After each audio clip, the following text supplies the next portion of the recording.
Have you ever wondered how we, as humans, came to be so different from other species? It's a question that has puzzled many of us for centuries, and the answer lies in the concept of human evolution. Picture this. Around 14 billion years ago, a colossal event known as the Big Bang set the stage for everything we know in the universe, including life on Earth. After this cataclysmic event, life began as simple microscopic organisms barely visible to the naked eye. Over billions of years, these simple organisms evolved, becoming more complex and diverse. They adapted to their environments, overcame challenges, and survived mass extinctions. This gradual process led to the development of millions of unique species, including our own. Through the lens of evolution, we can see how our ancestors morphed and adapted over time, leading to the intelligent beings we are today. The journey from the first living organisms to where we are now is a long and complex one, filled with many twists and turns. So, how did we get from single-celled organisms to hominids? Well, life on Earth has been evolving for billions of years, with each organism becoming more complex than the last. After a long journey from single-celled organisms, we arrive at the primates, our closest animal relatives. These creatures, like monkeys and apes, lived in trees and had grasping hands and feet, perfect for swinging from branch to branch. But then something remarkable happened. A group of these primates started to walk on two legs. They were the first hominids. This audacious move from all fours to two legs, known as bipedalism, wasn't just a quirky party trick. It was a significant development in our evolution. Walking upright freed up the hands for other tasks, like carrying food or using tools, which would prove to be vital in the survival and evolution of our species. It also provided a better view of the surroundings, which was useful for spotting predators or prey from a distance, not to mention that bipedalism was more energy efficient, making long-distance travel more feasible. But why did these hominids start walking upright in the first place? Well, there are several theories. Some suggest changes in the environment played a role, while others believe it was a response to social factors. Regardless of the reason, this change set the stage for many more evolutionary leaps to come. Walking upright was a big step in our evolution, but there were many more changes to come. But how did we get from hominids to Homo sapiens, the species we are today? Our journey to becoming the Homo sapiens we are today was not a sprint, but rather a marathon, spanning over millions of years. The key players in this evolution were time, environment, and the most important of all, our brains. The Homo sapiens, our direct ancestors, first appeared around 300,000 years ago. They were a lot like us, with similar physical characteristics and the same capacity for thought, but their journey to becoming us was far from over. Their brains were larger than those of their predecessors, but it's not just the size that mattered, it was how they used it. The Homo sapiens started to think in ways that no other species had before, a phenomenon we now call the cognitive revolution. This cognitive revolution was a game changer. It allowed Homo sapiens to break free from the constraints of their physical environment and enter a world of their own creation.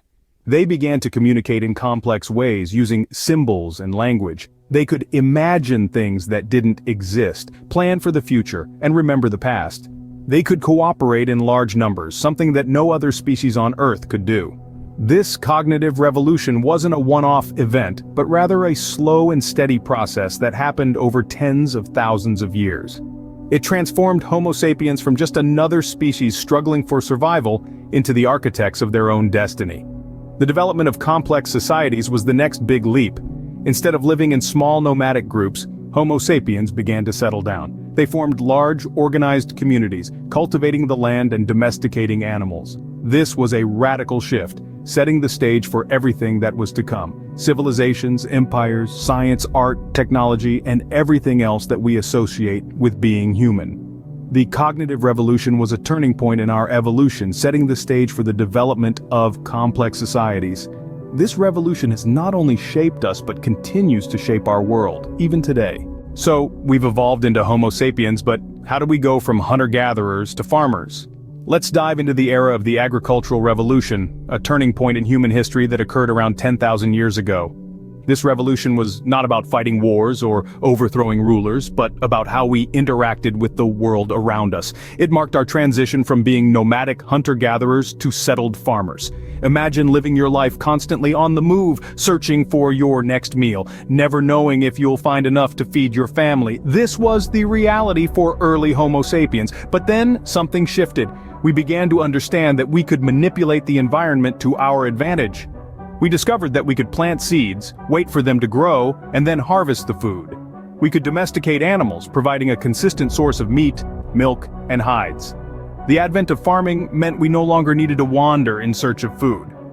We could stay in one place, build homes, and create communities. This was the beginning of settled societies. This also freed up time for other pursuits. People began to specialize in tasks other than food production, like crafting tools, making clothes, and building structures. This is what we call the division of labor, another significant outcome of the agricultural revolution. But it wasn't all sunshine and rainbows. The shift to farming brought new challenges. We had to protect our crops and livestock from pests and predators. We faced food shortages if the weather was bad or the crops failed. And living in close proximity to others and to our animals led to the spread of diseases.